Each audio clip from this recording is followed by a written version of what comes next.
അറിയില്ല. ബൽരാജ് മോൾക്ക് അറിയാൻ നോക്കാൻ വേണ്ടി ചോദിച്ചാൽ ബൽരാജ് നമുക്ക് അറിയാൻ സാധിച്ചത്. അതെന്താ സംഭവിച്ചത്?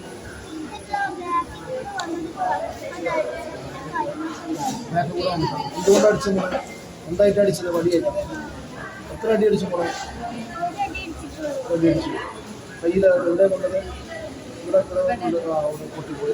ഈ ഭാഗങ്ങളെ എല്ലാം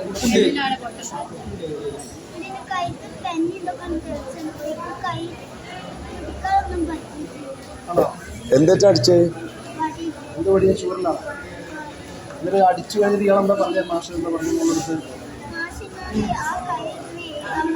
ആ അടിച്ചിട്ടുള്ള ആ കൈ കൊണ്ട് എഴുതാൻ പറഞ്ഞു. അതിന് മോളെ എഴുതിയോ? വേദനിച്ചു അല്ലേ? അത് മോളെ എങ്ങനെയാ ഇവിടെ എത്തിയത്? ഹോസ്പിറ്റലിൽ എത്തിയത്? ആരെ കൊണ്ടുവന്നു ഇവിടെ ഹോസ്പിറ്റലിൽ? അമ്മ കൊണ്ടുവന്നു. മാഷ് കൊണ്ടുവരുന്നില്ല അല്ലേ? കല്ലിങ്ങപ്പറമ്പിലെ സ്കൂളിലെ അധ്യാപകൻ ബൽരാജ്. അദ്ദേഹം ഈ കുഞ്ഞിനെ, ഒരു ചെറിയ കുഞ്ഞ് ഇത്തിരി അതിനെ കാണു നോക്കാണ്.